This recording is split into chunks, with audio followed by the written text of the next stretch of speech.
Hello everybody, I am Dr Santosh Kumar. I am an orthopedic and joint replacement surgeon practicing right here in Kolkata, and I head the Purva International Orthopedic Foundation, a foundation which is determined to bring the world's best in orthopedic surgery right to your doorsteps in Kolkata at an affordable price. What we are going to talk today is about the problems pertaining to hip arthritis and hip replacement. Now, hip arthritis is a major issue because its hip joint is the biggest joint in our body, and hip arthritis can paralyze movement of a person and significantly deteriorate the quality of life.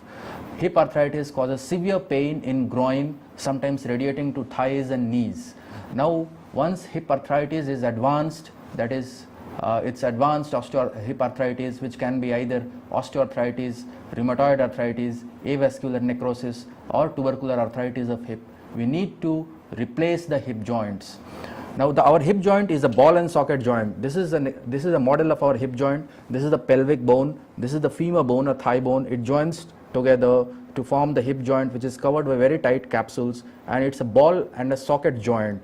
Now, in hip replacement, we replace this joint by something called a hip replacement implant. This is the implant of hip replacement. This is the femoral component which goes inside the femur bone or thigh bone. This can be cemented or uncemented. In young people, we generally prefer uncemented implants, and in older people, we prefer cemented implants.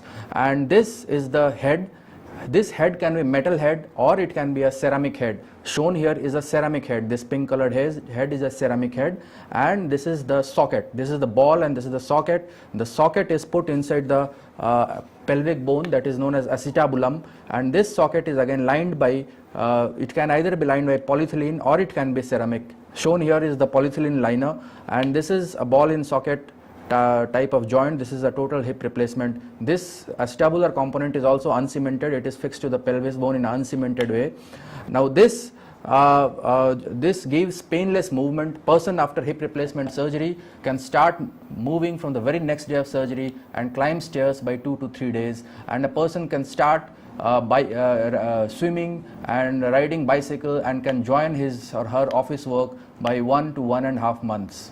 Now, the recent advances that we have brought in hip replacement to here include the computer assisted surgery by orthopilot navigation system, and we have started doing very high head, that is dual mobility hip cups, that increase head size in the implant, allows a person to sit on ground and even squat if needed.